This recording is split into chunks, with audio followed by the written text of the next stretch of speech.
welcome everyone to the black hole. Then thank you very much, and thank you very much to the team of this black hole for giving me this opportunity to talk about braids and knots. We all know what are braids and knots. We can also see in this beautiful art here, and bread जो हैं वो हम daily life में भी बहुत ज़्यादा use करते हैं, जैसे कि हेयर ड्रेसिंग में, और इसी तरीके से जो डीएनए का मॉलिक्यूल है उसको अगर हम देखें तो वो भी ब्रेडेड होता है, और उसमें भी नॉट्स हैं. लेकिन चूँकि ये यहाँ मैंने आज इनको मैथमेटिक्स के पॉइंट ऑफ व्यू से एक्सप्लेन करना है, तो उसके लिए फिर हम नंबर से शुरू करते हैं, बेसिक मैथमेटिक्स से, और फिर मैं इसको एक्सप्लेन करूँगा कि ब्रेड से हम कैसे क्या हम ब्रेड्स को नंबर की तरह ऐड कर सकते हैं या नहीं.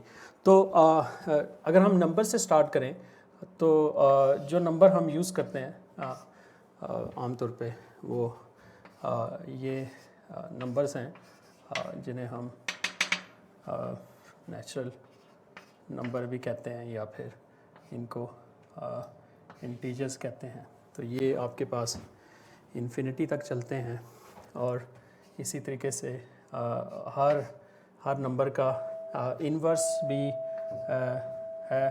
जैसे 1 का जो इन्वर्स है वो -1 है, इसी तरीके से जो 2 का इन्वर्स है ये -2 है, और इसी तरीके से जो 3 का इन्वर्स होगा वो -3 है, और इसी तरीके से ये हम इस साइड पे भी इन्फिनिटी तक जाते हैं, इसे हम -इन्फिनिटी कहते हैं. तो ये बेसिकली नंबर्स हैं जो हम यूज़ करते हैं, और मैथमेटिक्स के अंदर इनको हम इनका एक सेट बना सकते हैं, और मैथमेटिक्स में इस सेट को आमतौर पे हम जी से लिखते हैं. जर्मन लैंग्वेज के अंदर नंबर्स को ज़ालन प्रोनाउंस किया जाता है या लिखा जाता है, तो उसका जो पहला अल्फ़ाबेट है जी है, उससे यूजुअली हम इसको इंडिकेट करते हैं. सो ये नंबर्स क्वाइट फेमिलियर हैं हम सब के लिए. तो ये जो सेट है बेसिकली ये इटसेल्फ एक स्ट्रक्चर बनाता है, जिसे बेसिकली ग्रुप स्ट्रक्चर कहते हैं. वो क्यों? क्योंकि अगर हम इस सेट के अंदर कोई से भी 2 नंबर ले लें और अगर हम उनको ऐड करें तो जो रिज़ल्ट होगा वो इसी सेट के अंदर ही आएगा. ठीक है. फॉर एग्ज़ाम्पल अगर हम 2 और 3 को ऐड करें तो आंसर जो है वो 5 होगा, जो इटसेल्फ वापस इधर ही होगा. और इस प्रॉपर्टी को मैथमेटिक्स में हम ये कहते हैं कि ये जो सेट है ये क्लोज्ड है under this binary operation of addition. और इसी तरीके से ये जो एलिमेंट है ज़ीरो एलिमेंट इसे हम कहते हैं, और ये एक न्यूट्रल एलिमेंट है इस सेट का. इस एलिमेंट को अगर हम किसी भी एलिमेंट या किसी भी नंबर के साथ ऐड करें तो वही नंबर दोबारा वापस आ जाएगा. तो ये एक न्यूट्रल एलिमेंट इस सेट का होता है, और ग्रुप में इसको हम आइडेंटिटी एलिमेंट भी कहते हैं. ठीक है. और इसी तरीके से हम देख सकते हैं कि हर जो एलिमेंट है या नंबर है उसका इन्वर्स भी एग्जिस्ट करता है. ग्रुप थ्योरी में एक्चुअली नंबर्स हम कम यूज़ करते हैं, हम इन जनरल एलिमेंट्स का वर्ड यूज़ करते हैं. और एक और प्रॉपर्टी वो ये है कि कोई से भी अगर हम 3 नंबर ले लें डिफरेंट, तो उनको हम एसोसिएट कर सकते हैं. उसके अंदर ये प्रॉपर्टी हमारे पास होती है कि अगर आपके पास कोई से भी 3 नंबर हों तो उनको आप किसी भी ऑर्डर से, इसमें ऑर्डर मैटर नहीं करता, आप इनको किसी भी तरतीब से ऐड कर सकते हैं. तो ये जो प्रॉपर्टी है नंबर्स की, इसे हम एसोसिएटिव प्रॉपर्टी भी कहते हैं. तो ये बेसिकली एक सेट है जिसके अंदर 4 प्रॉपर्टीज़ हैं जो कि मैंने अभी डिस्कस की हैं. और अगर किसी भी सेट के अंदर ये 4 प्रॉपर्टीज़ आ जाएं तो उस सेट को फिर मैथमेटिक्स में ग्रुप कहा जाता है। तो ये बेसिकली एक ग्रुप है और ग्रुप के लिए एक बाइनरी ऑपरेशन का होना ज़रूरी है और इस केस में जो बाइनरी ऑपरेशन है वो हमारे पास एडिशन है।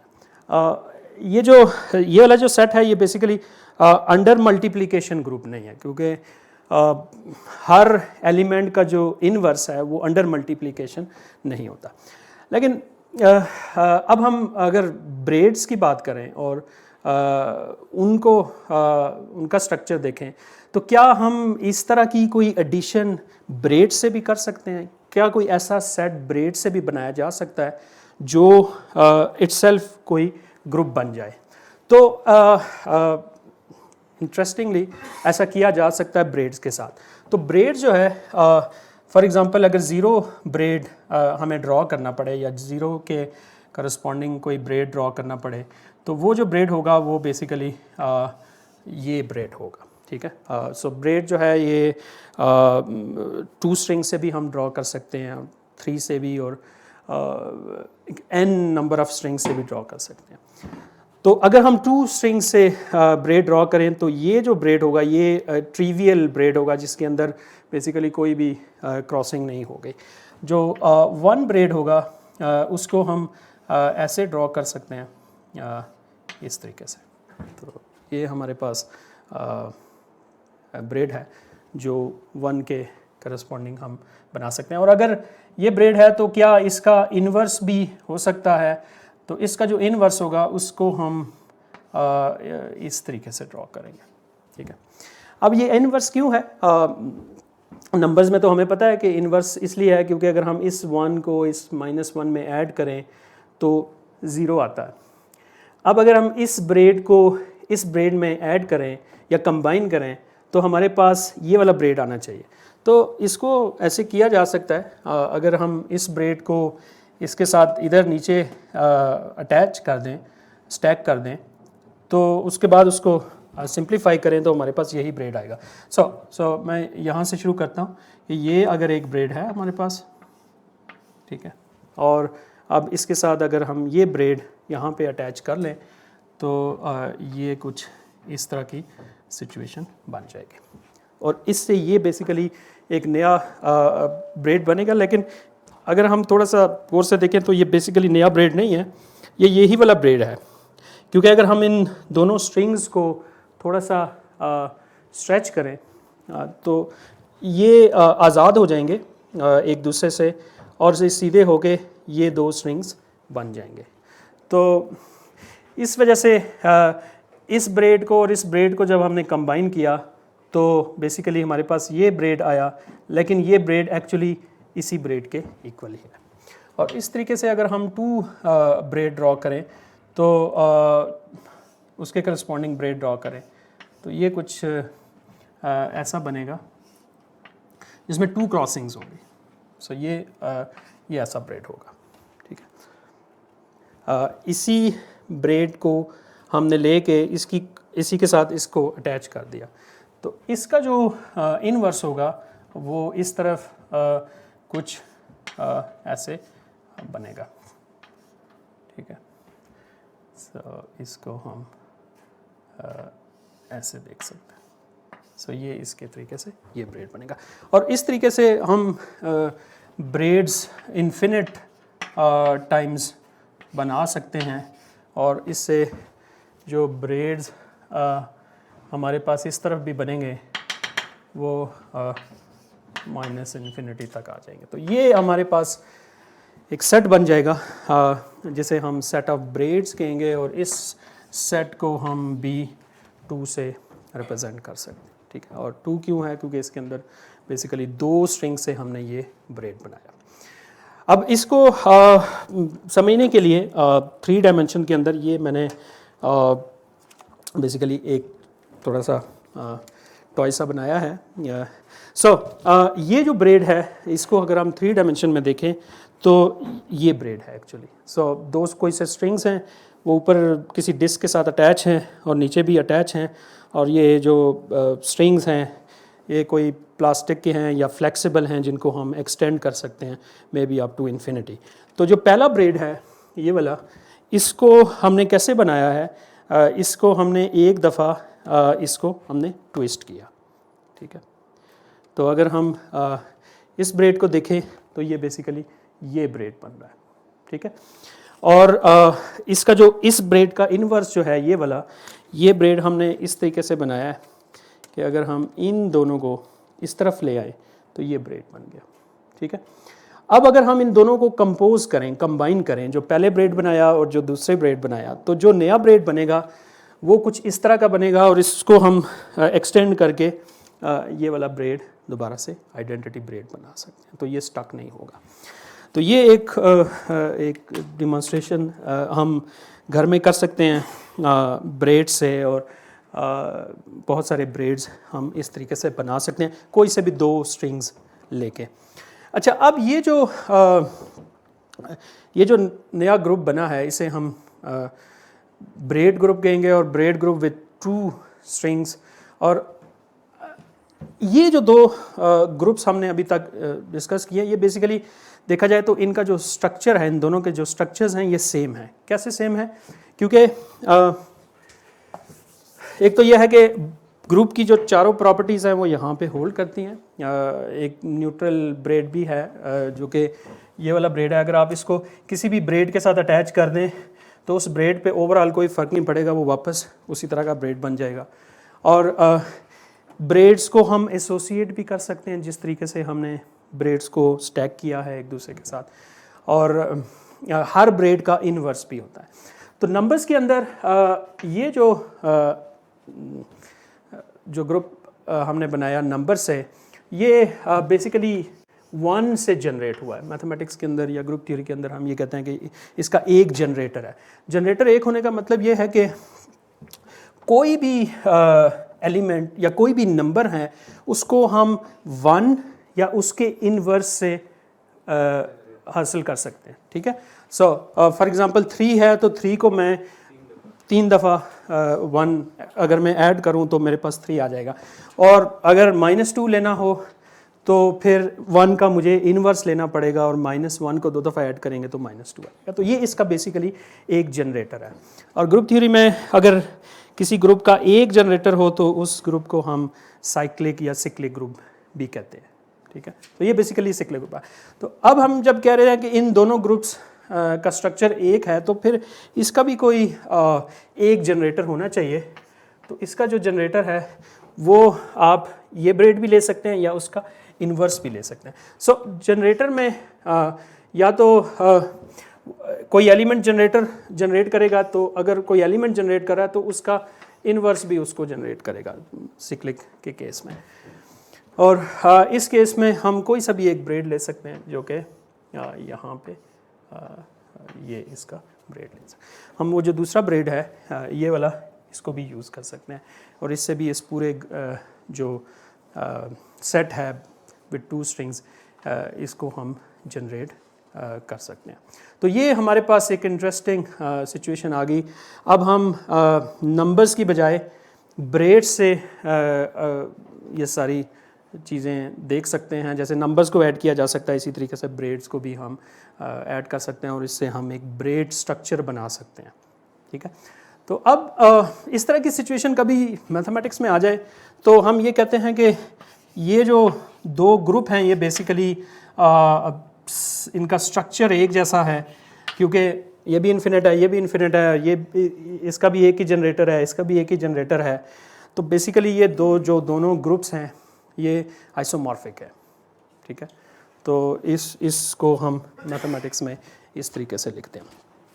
अब क्वेश्चन ये रेज होगा नेक्स्ट के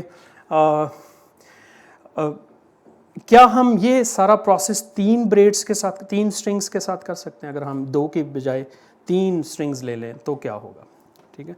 अच्छा, एक चीज़ और है इन दोनों केसेस में कि चूँकि ये दोनों आइसोमॉर्फिक हैं, सिमिलर स्ट्रक्चर है इन दोनों ग्रुप्स का, तो ये जो ग्रुप है ये कम्यूटेटिव है। इसके अंदर कम्यूटेटिव प्रॉपर्टी है यहाँ पे होल्ड करती है। कम्यूटेटिव प्रॉपर्टी ये है कि कोई से भी 2 नंबर्स को हम ऐड करें तो उसमें हम ऑर्डर को चेंज कर सकते हैं, कोई से भी 2 नंबर्स के लिए, ठीक है। तो इसका मतलब यह है कि ब्रेड्स के अंदर भी ऐसा किया जा सकता है। अब कोई से भी दो ब्रेड्स को स्टैक किसी भी ऑर्डर में कर सकते हैं इस केस में कि आप पहले एक ब्रेड लें और उसके ऊपर दूसरा ब्रेड रखें, या फिर एक ब्रेड लेके उसके नीचे दूसरा स्टैक कर लें। ओवरऑल दोनों केसेस में आंसर सेम आएगा, ठीक है। तो ये जो ब्रेड ग्रुप है ये भी कम्यूटेटिव ब्रेड ग्रुप है, जस्ट लाइक दिस वन, क्योंकि इनका स्ट्रक्चर सेम है। जो नेक्स्ट स्टेप है वो थोड़ा सा इंटरेस्टिंग हो सकता है। अब हम क्या करते हैं, हम सिंपली नेक्स्ट स्टेप में स्ट्रिंग्स जो हैं वो 2 की बजाय 3 कर देते हैं, ठीक है। तो अगर हम 3 करेंगे तो 0 के ब्रेड के करस्पॉन्डिंग जो ब्रेड बनेगा उसके अंदर 3 स्ट्रिंग्स आ जाएंगे, और इस ब्रेड को हम इसके साथ एक और ब्रेड हमें ऐड करना पड़ेगा, एक और स्ट्रिंग ऐड करना पड़ेगा, तो ये 3 स्ट्रिंग वाला ब्रेड हो जाएगा। इसी तरीके से इस ब्रेड को हम यहाँ पे बना सकते हैं। अच्छा, अब इसके लेफ़्ट पे हमने एक ब्रेड बना लिया यहाँ पे, तो इसी तरीके से यहाँ पे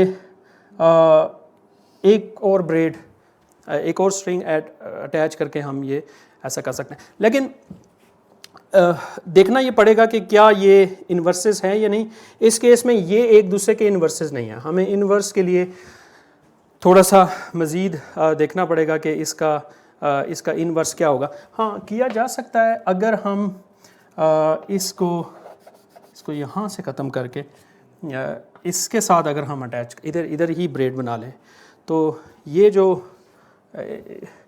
जो ब्रेड है और ये ब्रेड है, अगर हम इन दोनों को कंबाइन करेंगे तो ये जो दरमियान वाला जो ब्रेड है ये बन जाएगा, क्योंकि जैसे पहले हमने अटैच किया था एक दूसरे के साथ स्टैकिंग करके, इस तरीके से हमें यहाँ पे लेफ़्ट पे एक नया ब्रेड बनाना पड़ेगा, ठीक है। तो इस तरीके से ये जो 3 स्ट्रिंग्स वाले जो ब्रेड्स हैं वो भी हर ब्रेड का इनवर्स हम बना सकते हैं, और ये जो सेट बनेगा ये भी सेट फिर अल्टीमेटली एक ग्रुप बन जाएगा, ठीक है। और अगर ये ग्रुप बनता है तो क्वेश्चन ये है कि इस ग्रुप के अंदर कितने जनरेटर्स होंगे, इस ग्रुप को कौन सा ब्रेड जनरेट करेगा, एक ब्रेड जनरेट करेगा या 2 ब्रेड जनरेट करेंगे। तो इस केस में ये जो नया ग्रुप बनेगा ये बेसिकली इस Z के आइसोमॉर्फिक नहीं होगा, ये इससे एक डिफरेंट ब्रेड बनेगा, और इसके जो जनरेटर्स हैं वो 2 होंगे। एक जनरेटर इसका हम ये ले लेते हैं, और इसका जो दूसरा जनरेटर होगा वो कुछ ऐसा होगा, ठीक है। सो ये 2 ब्रेड से हम जो ब्रेड विद 3 स्ट्रिंग्स हैं हम हर ब्रेड को जनरेट कर सकते हैं, ठीक है। कोई भी ब्रेड हो वो बेसिकली इन दोनों की कॉम्बिनेशन होगा। सो फॉर एग्जांपल मैं इसमें, अच्छा, इनको हम नाम भी दे सकते हैं मैथमेटिक्स में, क्योंकि बार बार ड्रॉ करना तो ठीक नहीं है और इस पर बड़ा टाइम भी लगता है, तो उससे बेहतर यही है कि हम इनको कोई नाम दे दें। इस ब्रेड को हम सिग्मा 1 कह सकते हैं, और इस ब्रेड को हम नाम दे देते हैं सिग्मा 2। तो ये बेसिकली जो सेट बनेगा ये 2 ब्रेड्स इसके जनरेट होंगे। तो अब हम मैथमेटिक्स बीच में ले आएंगे, अब हम बार बार ब्रेड्स ड्रॉ करने के बजाय अब हमने उनको जस्ट रिप्रेजेंट कर दिया सिंबल्स के साथ। यहाँ पर ये शर्त है कि वो लाइन मुड़ेगी नहीं, उलझेगी नहीं दूसरों से। जी जी, हाँ। सिग्मा 1 और 2 सेम नहीं है, क्योंकि हम जो स्ट्रेट पाथ जा रही है उसको मूव नहीं करवा सकते उसके बिहाइंड। सो इस केस में सिग्मा 1 जो है वो बेसिकली इसमें पहले जो 2 स्ट्रिंग्स हैं ये आपस में उलझे हुए हैं, ठीक है जी, ये आपस में उलझे हुए हैं। ये ऐसे ही है कि हम एक ब्रेड ये ले लें, ठीक है, और इसके साथ हम पहले एक तरफ स्ट्रिंग इधर अटैच कर दें, और वो जो कि एक ब्रेड बन जाएगा वो उसी के साथ अटैच होगा तीसरा भी, ठीक है। तो वो एक डिफरेंट ब्रेड होगा, और अगर हम वो स्ट्रिंग इस तरफ ड्रॉ कर लें तो वो एक और ब्रेड बन जाएगा जो कि उससे डिफरेंट होगा, ठीक है, क्योंकि अब हम इनको फर्दर एक से दूसरे तक नहीं पहुंच सकते, क्योंकि एक स्ट्रिंग पहले इस तरफ है राइट साइड पे और वो स्ट्रिंग इस तरफ लेफ़्ट साइड पे है, ठीक है। तो इस तरीके से कोई सा भी जो ब्रेड है वो इन दोनों की कॉम्बिनेशन हमारे पास होगी। हाँ, अब ये क्वेश्चन पूछा जा सकता है, किया जा सकता है कि अगर हम इन दोनों को अगर हम स्टैक करें, इन दोनों ब्रेड्स को अगर हम स्टैक करें तो इसका क्या आंसर आएगा। इसके लिए पहले हमें कोई ऑर्डर फिक्स करना पड़ेगा कि अगर सिग्मा 2 पहले लिखा है तो पहले इसको ऊपर ड्रॉ करना है या सिग्मा 1 को पहले ड्रॉ करना है। ये हम कोई एक फिक्स ऑर्डर पहले कर लेते हैं और फिर उसी ऑर्डर को ही फिर हमने कम्प्लीटली फॉलो करना है जब कभी भी ब्रेड को स्टैक करना है। तो हम ऐसा करते हैं कि ये जो सिग्मा 2 है इसको ऊपर ड्रॉ करेंगे, जो भी ब्रेड इधर पहले आएगा उसको ऊपर ड्रॉ करेंगे और जो ये वाला आएगा उसको उसके नीचे स्टैक करेंगे, ठीक है। सो इस ऑर्डर से हम पहले सिग्मा 2 ड्रॉ करते हैं। तो सिग्मा 2 हमारे पास ये बन रहा था, ये सिग्मा 2 हो गया। सो हम इनको याद करने के लिए कि कहाँ तक सिग्मा 2 था और कहाँ से आगे सिग्मा 1 स्टार्ट हुआ, उसको हम इन छोटे छोटे डैश से भी शो कर सकते हैं। तो ये हमारे पास सिग्मा 2 हो गया और फिर उसके बाद सिग्मा 1 के लिए हमें ये करना पड़ेगा और फिर ये इसके साथ ये अटैच करना पड़ेगा। So now this will be a different bread, ठीक है, क्योंकि इसमें अब 2 दफ़ा क्रॉसिंग हो रही है, एक यहाँ पे हो रही है और एक यहाँ पे हो रही है। किस तरफ?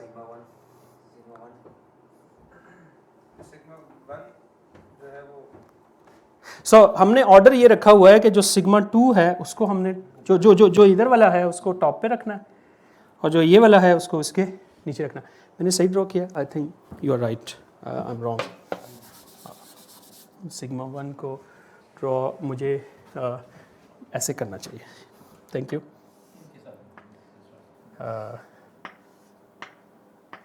Yes, thank you. ये हमारे पास नया ब्रेड आ जाएगा, ठीक है। अब अगर हम इसका ऑर्डर चेंज कर दें, अगर हम सिग्मा 2 और सिग्मा 1 ड्रॉ करें तो क्या होगा, ठीक है। सो अब हमें पहले सिग्मा 1 ड्रॉ करना पड़ेगा टॉप पे। सो सिग्मा 1 हमारे पास ये है और उसके बाद सिग्मा 2 इसके नीचे ड्रॉ करना है। तो ये स्ट्रेट हो जाएगा, ये स्ट्रेट हो जाएगा। तो ये हमारे पास सिग्मा 2 और सिग्मा 1 है। अब अगर हम इनको गौर से देखें तो पता चलेगा कि ये दोनों सेम नहीं है, ठीक है।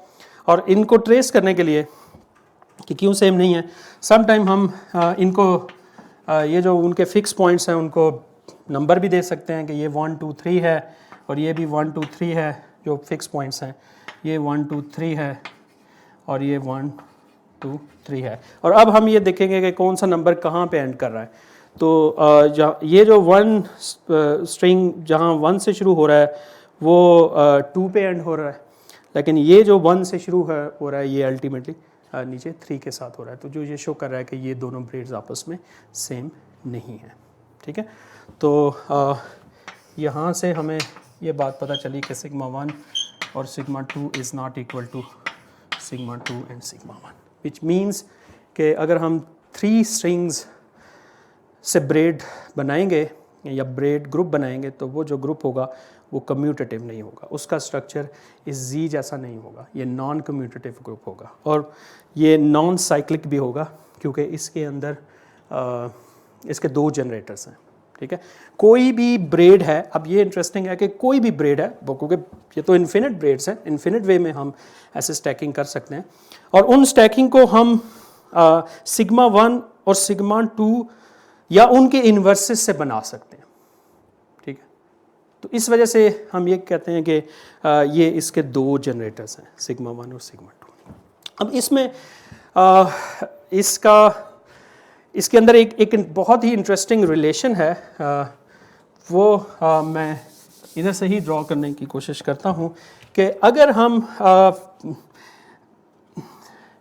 सो मे बी मैं इसको ख़त्म कर दूँ तो फिर मेरे लिए आसान हो जाएगा।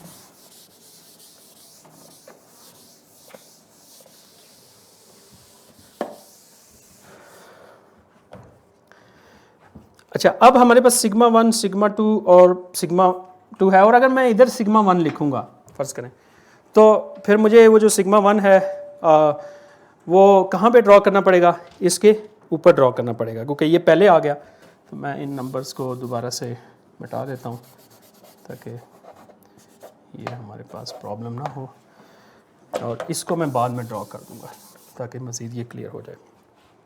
तो पहले जो सिग्मा 1 और सिग्मा 2 था वो तो ये हमने ड्रॉ कर लिया। अब हमारे पास सिग्मा 1 है, तो सिग्मा 1 हम यहाँ पे ड्रॉ कर सकते हैं, और ये कुछ ऐसे हो जाएगा,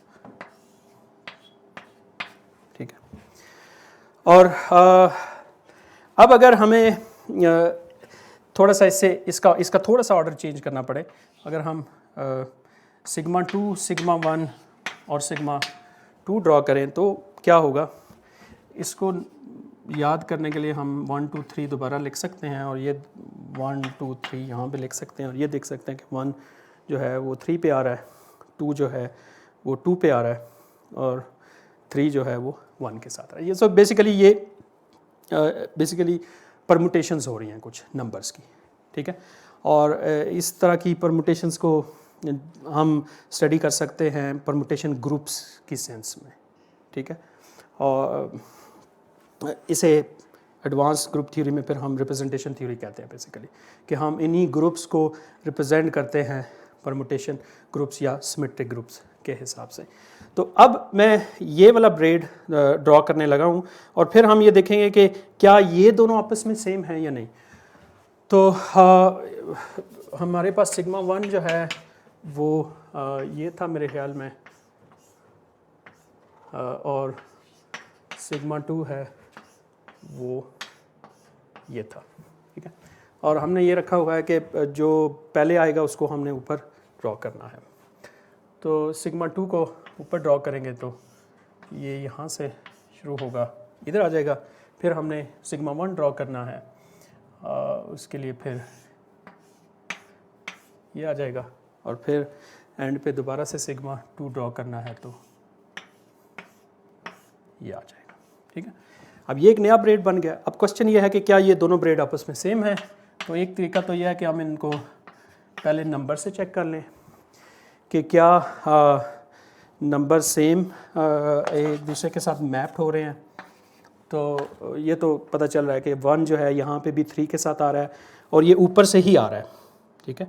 अब बीच में किसी भी जगह नीचे नहीं जा रहा, ऊपर से ही ये आ रहा है। तो ये 1 3 के साथ अटैच हो रहा है, और 2 जो है ये 2 के साथ आ रहा है, जैसे कि इधर था 2 2 के साथ एंड हो रहा है, और 3 जो है वो 1 के साथ है, और 3 1 के साथ है।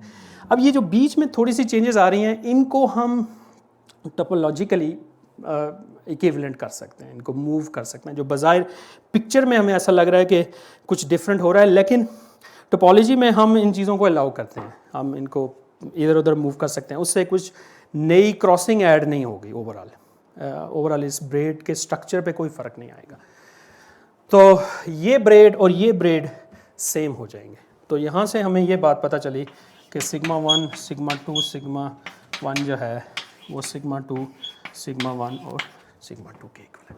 तो जो हमारे पास दो जनरेटर्स हैं B3 के अंदर, उनके अंदर ये एक इंटरेस्टिंग रिलेशन हमने फाइंड कर लिया, ठीक है।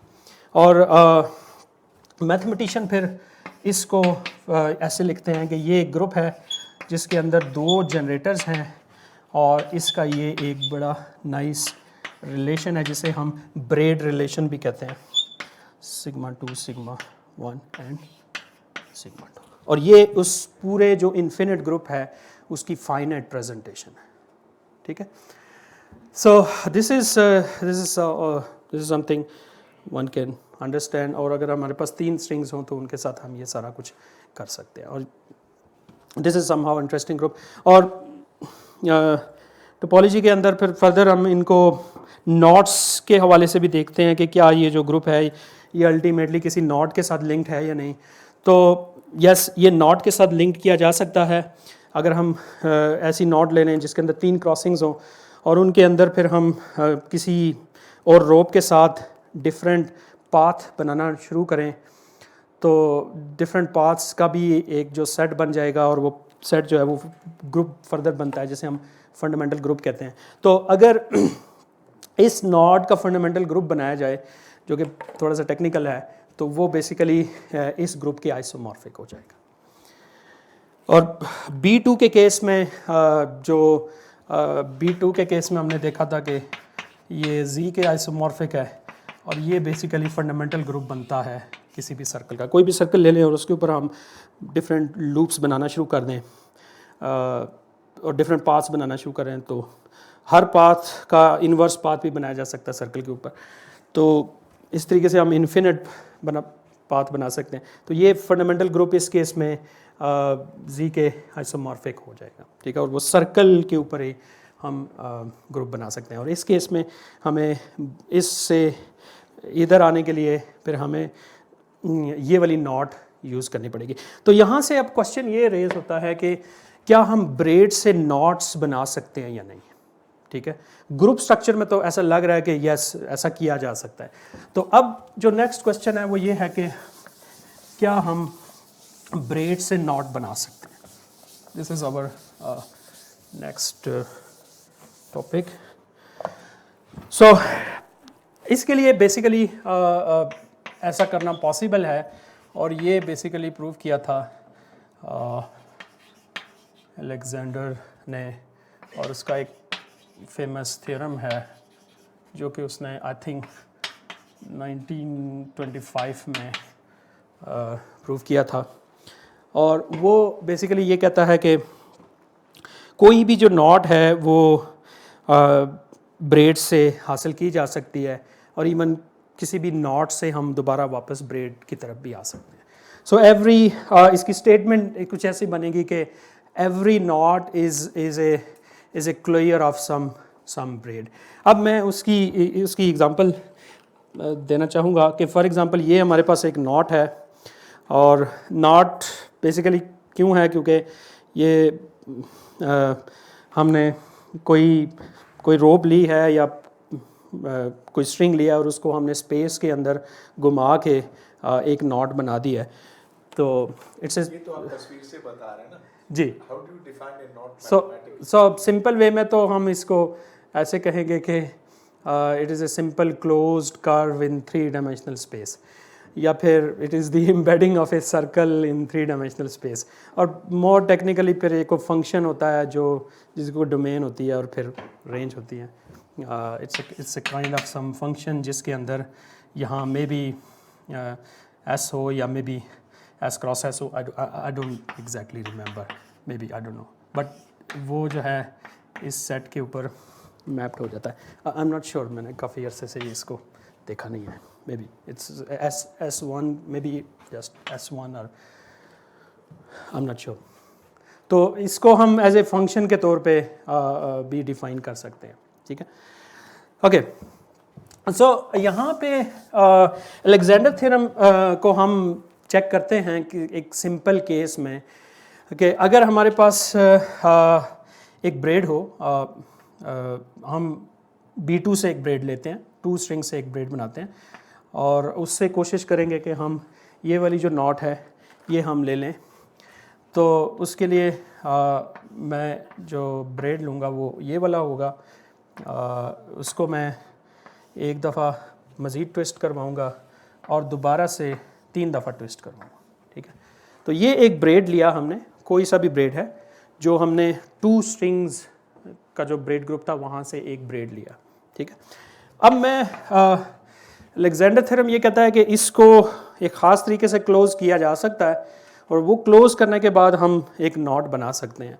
तो इसको क्लोज़ करने का ये तरीका है कि हम पहले इसी को ऐसे ही दोबारा से बना लें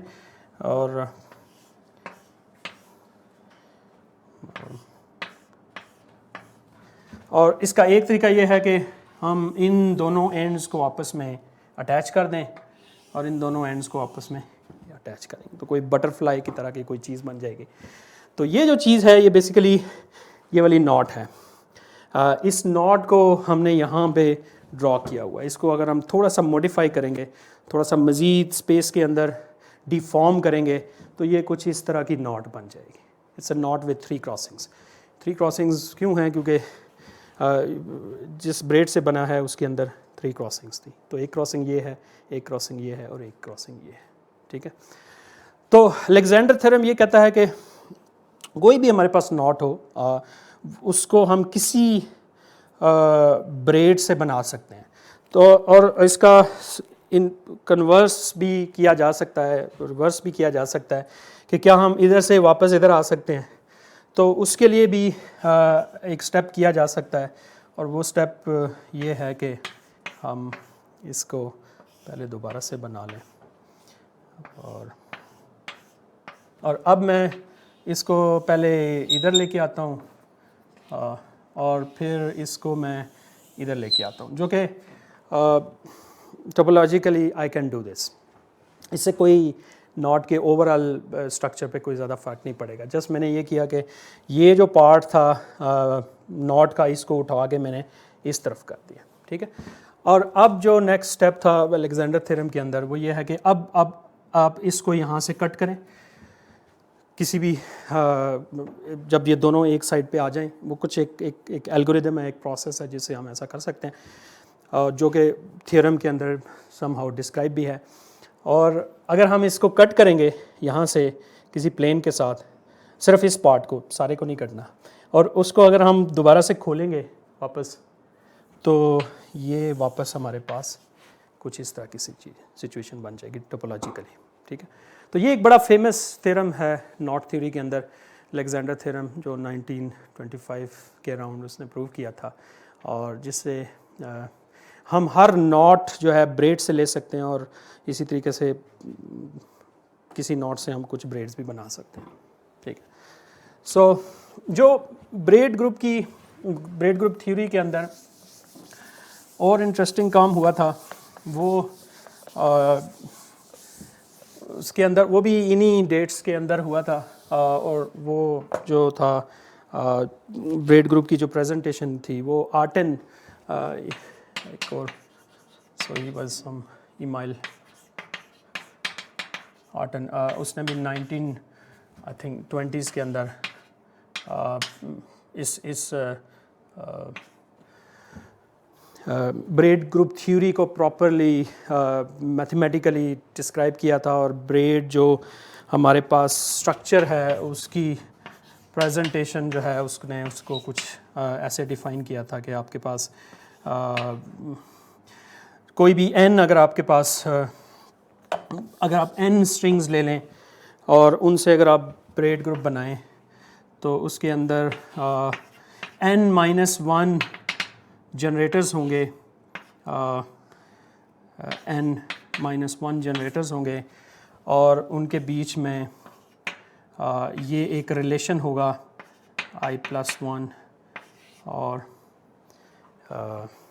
यहाँ पे भी i, और ये i+1 सिग्मा i और सिग्मा i+1, और कुछ ब्रेड्स ऐसे होंगे जिसमें जो कम्यूट भी करेंगे आपस में। ठीक है, सो वो हमारे पास कुछ इस तरह के होंगे i और j होंगे। यहाँ पे i और j जो हैं वो ऑफ कोर्स सेम नहीं होंगे, i is not equal to j, और इन दोनों का जो डिफरेंस है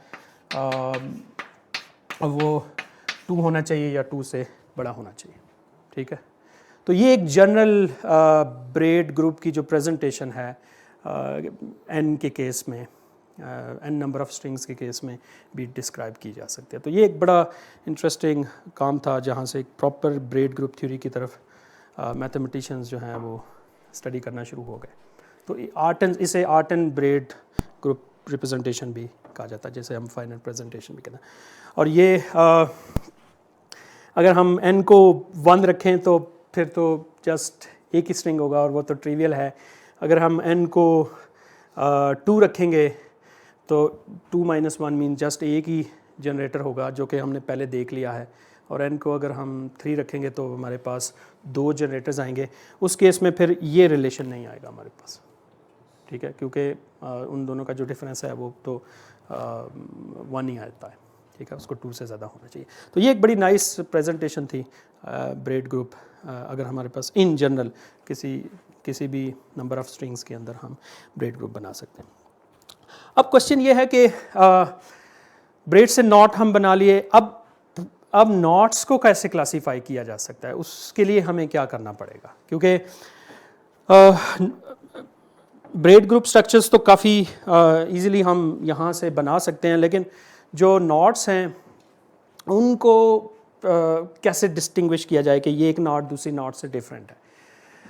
फॉर एग्ज़ाम्पल ये हमारे पास ऐसा लग रहा है कि कुछ 3, क्या बाय इंडक्शन होगा या हाँ कुछ समथिंग लाइक दैट। मैंने वैसे ये पेपर पढ़ा नहीं है, लेकिन may be by induction? Yes. अच्छा, जो इन्फिनिट ग्रुप थ्योरी है उसके अंदर जो finite presentation of infinite groups हैं उनके लिए मुख्तलिफ मेथड्स यूज़ होते हैं। यूजुअली वर्ड प्रॉब्लम्स कहा जाता है इनको, ग्रुप थ्योरी के वर्ड प्रॉब्लम्स हैं कि जिसमें देखा जाता है कि कोई से भी 2 वर्ड्स जो हैं, वर्ड ये बेसिकली वर्ड्स हैं, इनको हम ग्रुप थ्योरी की लैंग्वेज के अंदर अगर हम एज ए लैंग्वेज देखें तो ये वर्ड्स हैं, ये अल्फ़ाबेट्स हैं जिनसे मुख्तलिफ वर्ड्स हैं। तो फिर ये क्वेश्चन किया जाएगा कि कोई से भी 2 वर्ड कब इक्विवेलेंट होंगे, और फिर जो फाइनाइट प्रेजेंटेशन ऑफ ग्रुप्स हैं वो फिर मुख्तलिफ एल्गोरिदम से उसे तो इनमें वैसी रिलेशंस हैं जैसा कि A B inverse is equal to B inverse A inverse, वो सारी प्रॉपर्टीज़ जो एक ग्रुप एग्जैक्टली ग्रुप स्ट्रक्चर में होती हैं। एग्जैक्टली, वो कभी वर्ड प्रॉब्लम बन जाता है, फिर उसमें इवन कॉन्जुगेशंस और ये सारी चीज़ें आती हैं उसमें। और आपके क्या ख्याल है, आपका ये तस्वीरें बनाकर नहीं किया होगा? नहीं, तस्वीरों से नहीं होगा, सिंबल से होगा। ये जो इसके जनरेटर्स हैं और सिंबल्स हैं उनसे हम करेंगे, लेकिन ऑफ कोर्स इसके पीछे हो तो तस्वीरें ही चल रही है। वंस अगर हम इनको एक्सप्रेस कर लेंगे सिंबल से तो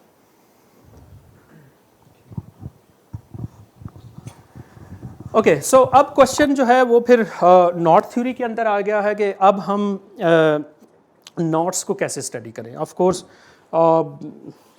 हमेशा हम 3 डायमेंशंस के अंदर इस तरह नॉट्स तो नहीं ड्रॉ कर सकते, और फिर उनको स्टडी करना पेज के ऊपर कैसे लेके आएंगे, उसके लिए फिर ये है कि हमें नॉट्स की प्रोजेक्शन करनी पड़ेगी, ठीक है। फॉर एग्जांपल ये एक नॉट है, और इस नॉट को मैं यहाँ से, या ये वाली जो लाइट आ रही है इसको मैं प्रोजेक्ट करके पहले पेज पे लेके आऊँगा, और इससे मैं यहाँ पे एक डायग्राम ड्रॉ करूँगा, ठीक है। सो ये जो नॉट है इसकी डायग्राम कुछ इस तरह की बनेगी, ठीक है।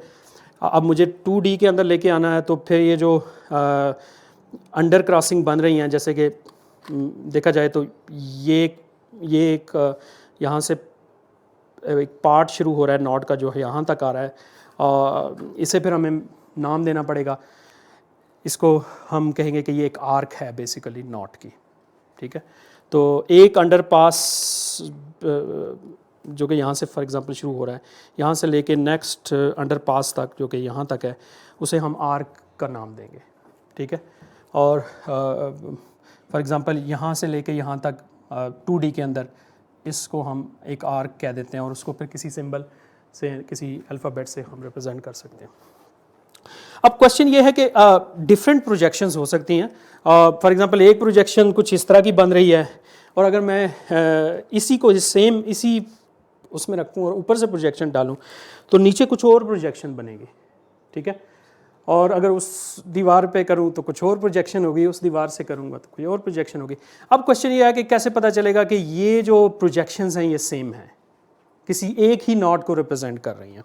तो ये प्रॉब्लम जो है ये नॉट थ्योरी के अंदर एक बेसिक फंडामेंटल प्रॉब्लम आ गया कि आपके पास नॉट हैं। अच्छा, सिंपल जो नॉट है वो तो ऐसी हो सकती है जिसमें कोई भी क्रॉसिंग ना हो। फॉर एग्जांपल ये मेरे पास कोई स्ट्रिंग है और इससे मैं एक नॉट बना लूँ स्पेस के अंदर, 3 डायमेंशन के अंदर। अब ये ऐसी नॉट है जिसमें कोई क्रॉसिंग नहीं है, ठीक है। और इसकी मैं अगर प्रोजेक्शन करूँगा तो मेरे पास सर्कल बनेगा बेसिकली टोपोलॉजिकली। लेकिन इवन इस केस में भी अगर मैं इसको मिक्सअप सा कर दूँ और इस तरह की चीज़ बना लूँ, तो इसको मैं जब यहाँ प्रोजेक्ट करूँगा किसी भी जगह पे, तो ये नीचे जो प्रोजेक्शन आ रही है, ये तो इससे तो समझ नहीं आएगी कि ये कोई सर्कल को रिप्रेजेंट कर रही है। तो फिर हमें कैसे पता चलेगा कि ये जो प्रोजेक्शन आ रही है ये इसके पीछे कोई सर्कल है या इसके पीछे कोई डिफरेंट क्रॉसिंग वाली नॉट है? तो ये फंडामेंटल प्रॉब्लम नॉट थ्योरी के अंदर आ गया। अब जो सिंपल नॉट है उसके अंदर कोई क्रॉसिंग नहीं होगी, ठीक है। स्टडी करेंगे तो ये भी कॉम्प्लिकेटेड हो जाएगा जब इनकी प्रोजेक्शंस को स्टडी करेंगे। अब जो नेक्स्ट स्टेप है, ये सर्कल वाली नॉट है, इसे हम ट्रिवियल नॉट या अन नॉट कहते हैं क्योंकि इसके अंदर कोई क्रॉसिंग नहीं है। और फिर जो नेक्स्ट स्टेप है उसमें फिर हम एक दफ़ा इसको ट्विस्ट करेंगे और ट्विस्ट करके हम ये वाली नॉट बना लेंगे। अब हमें इसको स्टडी करना कि ये क्या है। 3 डायमेंशंस के अंदर तो कुछ हमें नज़र आ रहा है, इसको 2 के अंदर लेके आएंगे तो फिर हमें इसको थोड़ा सा गौर से देखना पड़ेगा, तो पता चलेगा कि इसके अंदर बेसिकली 3 क्रॉसिंग बन रही हैं, ठीक है। एक क्रॉसिंग यहाँ पे बन रही है, एक क्रॉसिंग यहाँ पे बन रही है और एक क्रॉसिंग ये बन रही है। और ये नॉट मैंने यहाँ पे ऐसे ड्रॉ की हुई है। इसको हम थोड़ा सा टोपोलॉजिकली डिफॉर्म करेंगे तो ये नॉट बन जाएगी। ओके, ये तो नॉट विद 3 क्रॉसिंग हो जाएगी। और अगर हमें नॉट विद 4 क्रॉसिंग बनाना चाहूँ तो एक दफ़ा मुझे दोबारा ट्विस्ट करना पड़ेगा और ये जो नॉट होगी इसको मैं जब कैलकुलेट करूँगा, ये इसको देखूँगा तो इसके अंदर नॉट विद 4 क्रॉसिंग होगा। ये जो नॉट है इस केस में इसको एक बड़ा इंटरेस्टिंग वे है ऑब्टेन करने का, जो हम घर में एक्टिविटी कर सकते हैं। वो ये है कि हम कोई सी भी एक स्ट्रिप ले लें। मैं ये चाहता हूँ कि इस स्ट्रिप से मैं ये वाली नॉट ले लूँ। This is my activity, this is what I want. So इसका ये तरीका है कि एक स्ट्रिप ले लें और उसके सेंटर में एक लाइन ड्रॉ कर लें और ऊपर वाले हाथ को मैं फिक्स करता हूँ, लेकिन नीचे वाले जो है ना उनको मैं ट्विस्ट करूँगा और 3 दफ़ा ट्विस्ट करना है। सो एक दफ़ा ट्विस्ट करूँगा तो ये एक ट्विस्ट हो गई, ठीक है। और दोबारा मैं ट्विस्ट करूँगा तो ये हो जाएगा और एक दफ़ा मैं फिर से ट्विस्ट करूँगा तो ये आ जाएगा। अब मैंने 3 दफ़ा ट्विस्ट किया है तो ये चीज़ बनेगा। अब ये अभी तक उस तरह की नॉट नहीं है। अब मैं ये जो 2 एंड्स हैं इनको मैं यहाँ पे ले आता हूँ और यहाँ पे इनको मैं जॉइन कर देता हूँ किसी भी चीज़ के साथ। तो लेट्स हम इसको जॉइन कर देते हैं किसी स्टेपलर के साथ। ये नॉटेड सरफेस बन जाएगी और अभी तक ये नॉट उस तरह की नहीं है जैसे हम बनाना चाह रहे हैं। और ये हमारे पास एक नॉटेड 3 डायमेंशनल सरफेस बन जाएगी जो कि ये अभी ऐसी नहीं है, ठीक है। मैं ये चाहता हूँ कि ये ऐसी बन जाए। तो इसका ये तरीका कार है कि हम इसको सेंटर से काटना शुरू कर दें। ये जो सेंटर वाली लाइन है, तो जब हम इसको सेंटर से काटेंगे, कंप्लीटली काटते चले जाएं, तो फिर उससे मुझे ये मिल जाएगी। इस तरह की जो सरफेस है इसको मोबियस स्ट्रिप भी कहते हैं या मोबियस बैंड भी कहते हैं। मोबियस बैंड इसलिए कहते हैं कि अगर कोई भी चीज़ है, जैसे कि खिज़र की गाड़ी है, अगर मैं इसको इसके ऊपर चलाना शुरू करूं तो ये चलती चली जाएगी और दोनों साइड से होते हुए ये वापस अपनी जगह पे आ जाएगी जहां से ये स्टार्ट हो गई, ठीक है। लेकिन इसमें नहीं होगी क्योंकि मैंने इससे जब ये बनाऊंगा तो ऐसा नहीं होगा। इससे जब मैं इस गाड़ी को यहाँ से चलाऊंगा फॉलो करते हुए, इस गाड़ी को उठाए बगैर, जब ये चलती चली जाएगी इस तरीके से यहाँ से यहाँ ये इधर अंदर तक आएगी तो ये वापस आ जाएगी। लेकिन ये सिर्फ इस नॉट सरफेस का सिर्फ एक ही साइड को ट्रैवल करेगी। ये जो इन साइड वाला हिस्सा है उसको ट्रैवल नहीं करेगी। लेकिन इधर दोनों साइड पे ट्रैवल करेगी, ठीक है ना, क्योंकि इसलिए ये मोबियस स्ट्रिप थी। ये उस तरीके से मोबियस स्ट्रिप नहीं बनी। तो यहाँ से यहाँ पे क्या प्रॉब्लम आया? प्रॉब्लम ये आया कि जब हम इसको कट करेंगे तो फिर कुछ एक आध ट्विस्ट बीच में से निकल जाएगी समहाउ, ठीक है। तो ये मैं हानिया आपको देता हूँ एज एन एक्टिविटी कि आप इसको बीच में से काटें इस लाइन के, और उसके बाद हम देखते हैं कि अगर हानिया ने सही तरीके से काट लिया तो फिर हम चेक करेंगे कि क्या ये इस तरह की कोई चीज़ बनती है या नहीं। तो ये इंटरेस्टिंग एक एक्टिविटी की जा सकती है इसके अंदर। लेकिन अब क्वेश्चन ये है कि दो जो नॉट्स हैं उनको हम कैसे डिस्टिंग्विश करेंगे स्पेस के अंदर भी, या इवन अगर 2D के अंदर भी लेके आ जाएं। तो ये फंडामेंटल जो प्रॉब्लम है, इसको सॉल्व करने के लिए फिर मैथमेटिशियंस ने मुख्तलिफ मेथड्स, मुख्तलिफ एल्गोरिदम्स डिस्क्राइब किए, और जो कि वो जो एल्गोरिदम्स हैं या समटाइम्स कुछ प्रोसेस हैं जिससे उन्होंने कुछ क्वांटिटीज़ जो हैं, कुछ स्ट्रक्चर्स जो हैं वो कैलकुलेट किए नॉट से। फॉर एग्जांपल अलेक्जेंडर ने एक पोलिनोमियल जो है वो डिफ़ाइन की नॉट के साथ, जैसे अलेक्जेंडर पोलिनोमियल है, उसका मैं जिक्र नहीं करूँगा यहाँ पे।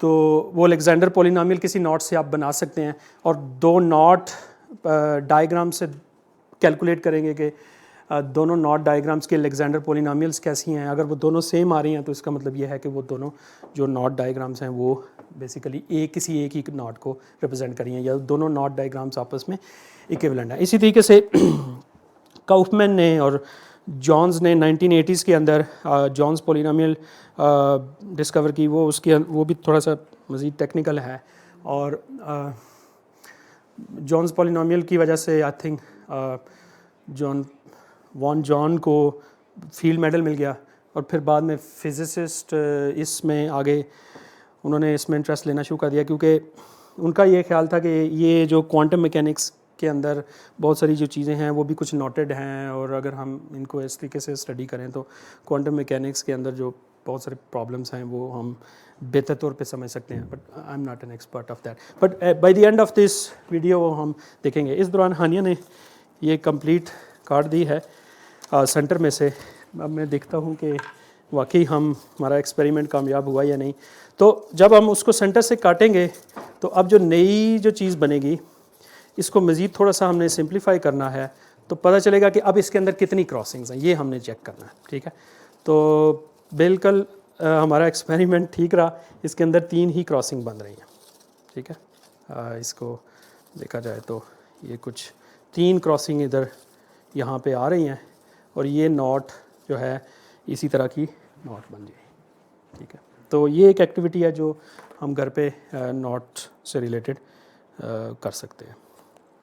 ओके, सो अब जो इनवेरिएंट नॉट इनवेरिएंट जिसमें मैं इंटरेस्टेड था, या जो मैंने पीएचडी अपने स्टडी के दौरान मैंने स्टडी किया, मैं उसको थोड़ा सा एक्सप्लेन करने की कोशिश करता हूँ। वो बेसिकली उससे पहले हमें एक और मैथमेटिशियन है कर्ट राइडरमाइस्टर, उसका एक थ्योरम है, उसका थोड़ा सा जिक्र करना पड़ेगा। राइडरमाइस्टर ये भी 1920s की ही बात है।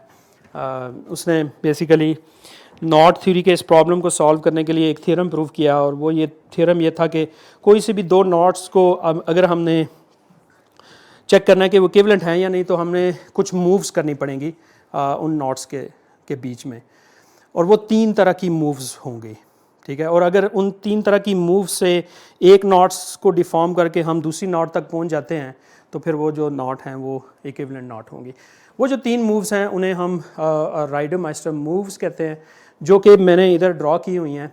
फॉर एग्जांपल किसी भी नॉट डायग्राम के अंदर अगर इस तरह की कोई सिचुएशन आ जाती है, बीच में कोई इस तरह का लूप सी आ जाती है, तो मैं इसको सीधा कर सकता हूँ। ठीक है, इसको हम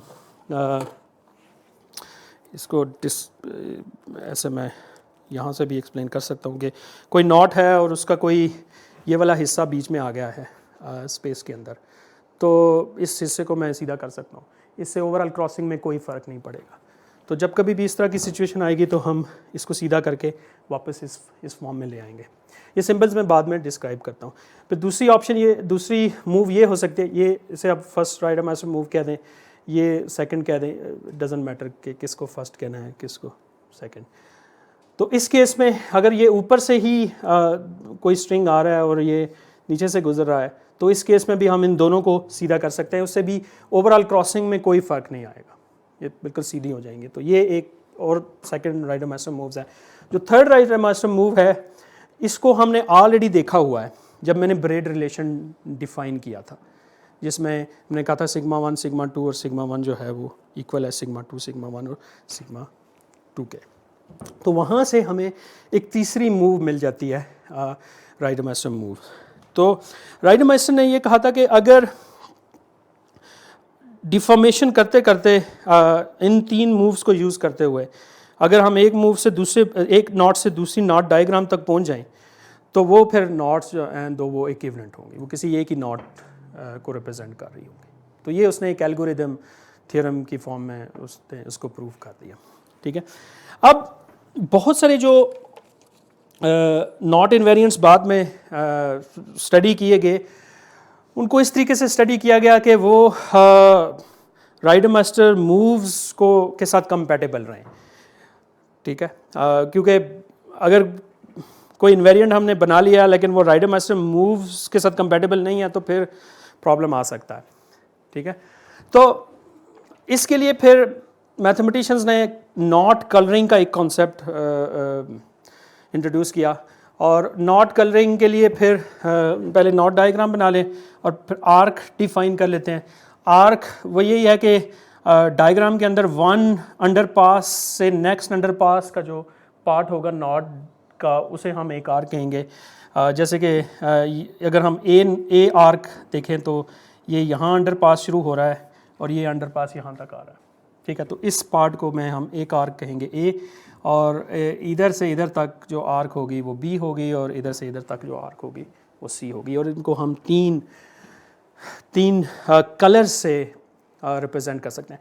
अब कलर्स जो है वो तो हमें ज़्यादा भी चाहिए होंगे, तो इसलिए फिर मैथमेटिक्स में कलर्स की बजाय हम अल्फ़ाबेट्स यूज़ कर देते हैं या नंबर्स भी यूज़ कर सकते हैं। इसको हम 0 कह दें, इसको 1 कह दें, इसको 2 कह सकते हैं। ठीक है, जब अल्फ़ाबेट्स भी हमारे कम पड़ जाएंगे तो फिर हम इन्फिनिट केस में जो नंबर्स हैं उनको भी यूज़ कर सकते हैं। तो और इन आर्क्स की ये डिस्टिंक्शन भी है कि it will once be above and yes each arc has to have that, है यही एक तो ऊपर से जाएगी एक तरफ नीचे होगी, है ना। एग्जैक्टली, आर्क की डेफिनेशन ही यही है कि ये वो पार्ट होगा नॉट का जो 1 अंडरपास से शुरू होकर नेक्स्ट अंडरपास तक जाएगा। ठीक है, यस, वो डिस्टिंग्विश नहीं होगा। ठीक है, तो जब हम इसके अंदर स्पेस के अंदर इनको ट्रांसफॉर्म करेंगे, और कर सकते हैं हम किसी न किसी तरीके से, जो यहाँ से मैं यहाँ तक गया हूँ ये बेसिकली इक्विवेलेंट ही है, तो जो मूव की गई है उसके अंदर वो इन्हीं में से कोई एक मूव की हुई है। जिससे इस नॉट से मैं यहाँ तक पहुँच गया हूँ, इससे यहाँ पे पहुँच गया हूँ, इससे यहाँ पे, फॉर एग्जांपल ये जो पार्ट है इसको इजीली सीधा किया जा सकता है, उससे हमारे पास ये बन जाएगा और इससे हमारे पास ये बन जाएगा। ठीक है, तो हम इक्विवेलेंट नॉट्स बनाते चले जाएंगे।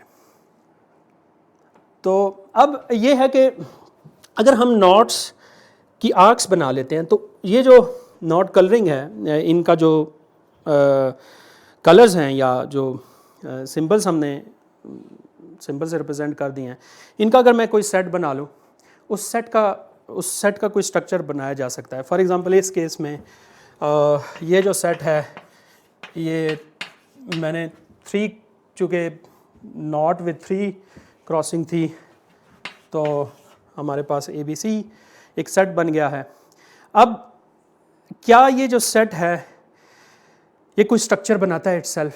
अब इसके लिए फिर मुझे रिलेशन बनाने पड़ेंगे कि एक नॉट से जब दूसरी नॉट की तरफ मैं जाऊंगा ना, एक नॉट क्रॉसिंग से या एक आर्क से दूसरी आर्क की तरफ जाएंगे तो तीसरी आर्क आएगी। फॉर एग्जांपल ये जो A आर्क है, जब ये B से गुजरती है तो C पे हम पहुंच जाते हैं। ठीक है, और C आर्क जो है जब यहाँ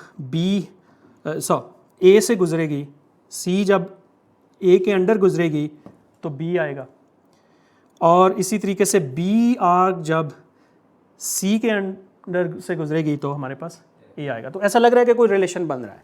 ठीक है, और वो रिलेशन हम मैथमेटिकली डिफाइन कर सकते हैं, और ये जो रिलेशन है कोई से भी दो आर्क्स के बीच में लेना है तो फिर ये रिलेशन भी इटसेल्फ एक बाइनरी रिलेशन बन जाएगा या बाइनरी ऑपरेशन बन जाएगा। तो इसके लिए फिर हम इन जनरल कोई आर्क ले लेते हैं कि ये कोई एक आर्क है जो इधर से आ रही है, लेट्स से लेफ़्ट साइड से राइट साइड की तरफ आ रही है, और कोई दूसरी आर्क है जो इस तरफ से आ रही है, ठीक है। तो जो नई आर्क आएगी उसको हम ऑफ कोर्स वो कोई नया अल्फ़ाबेट होगा या कोई नया नंबर होगा, सिंबल होगा, उसको हम x स्टार y कह देते हैं। It can be anything. तो ये एक रिलेशन बन जाएगा। अब इसमें फिर हमारे पास मज़ीद पॉसिबिलिटी भी आ सकती है कि इस केस में x ऊपर था और y को हमने इस तरफ से लेके आए हैं। अब ये कहेंगे अगर x इस तरफ से आ रहा हो और y इधर से आ रहा हो तो फिर ये उससे थोड़ा सा हमें डिफरेंट करना पड़ेगा। तो इस केस में ये जो रिलेशन हमने x स्टार y कहा है, तो इस केस में मुझे x स्टार इन्वर्स y करना पड़ेगा। और इस तरह की भी सिचुएशन बन सकती है कि x इधर से इधर आ रहा है और y को हम यहाँ से शुरू करें और इस तरफ आएंगे, जैसे कि हमने मुख्तलिफ डायरेक्शन में देखा कि अगर हम कोई ओरिएंटेशन फिक्स कर लें कि किस तरफ से हमने चलना है, तो ये हमारे इस केस में हमारे पास ये आ जाएगा। तो ये जो सेट है इस केस में, अब ए बी सी के केस में हमारे पास एक रिलेशन बन रहा है वो जो हमने वहाँ पे डिफ़ाइन किया, और इससे हम एक टेबल बना सकते हैं ए बी और सी का, ए बी और सी का। और ये इसके बीच में पहले हम स्टार के साथ बना लेते हैं या स्टार इनवर्स के साथ बना लेते हैं। तो इस केस में ए स्टार ए जो है उसका मतलब ये होगा, ए स्टार ए का मतलब ये होगा कि आप इस तरीके से अगर हम इस रिलेशन को यूज़ करें तो ए स्टार ए के ही इक्वल आएगा, क्योंकि राइडर मास्टर मूव ये कहती है कि इसको मैं सीधा करके ए बना सकता हूँ। और अगर हम ए स्टार बी करें, अगर हम इस नॉट को फॉलो करते हुए, तो जो ए स्टार बी होगा और उन रिलेशंस को यूज़ करते हुए वो ए स्टार बी सी के इक्वल आएगा और ए स्टार बी सी जो है वो सी के इक्वल आएगा। इसी तरीके से बी स्टार ए जो है वो सी के इक्वल आएगा, बी स्टार बी बी के इक्वल और बी स्टार सी ए के इक्वल आएगा। सी स्टार ए को हम मेरे ख्याल में ए रखना पड़ेगा, सो सी स्टार ए शायद ए आएगा, सी स्टार सी सी आएगा और सी स्टार बी जो है वो नहीं बी नहीं आएगा। So I think C star B जो है वो शायद ए आएगा, क्योंकि वो सेम नहीं आएगा इस केस में जैसे हमने कहा, और सी स्टार ए जो है वो बी आएगा। तो ये हमारे पास एक टेबल बन जाएगा, और इससे इस टेबल की वजह से ये जो सेट है अंडर दिस ऑपरेशन एक स्ट्रक्चर बन जाएगा। और ये जो ये स्ट्रक्चर है ये ग्रुप स्ट्रक्चर नहीं होगा, ये एक अलजेब्राइक स्ट्रक्चर होगा जिसके अंदर ये बाइनरी ऑपरेशन होगा। और ये जो स्ट्रक्चर है ये नॉन कम्यूटेटिव होगा, हम चेक कर सकते हैं उन रिलेशन से। और इंटरेस्टिंगली ये नॉन एसोसिएटिव स्ट्रक्चर होगा, ये एसोसिएटिव भी नहीं होगा। ग्रुप थ्योरी के अंदर हमारे पास एसोसिएटिविटी तो हमेशा रहती है, लेकिन यहाँ पे हमें एसोसिएटिविटी को भी छोड़ना पड़ेगा और हमारे पास नॉन एसोसिएटिव स्ट्रक्चर बन जाएगा।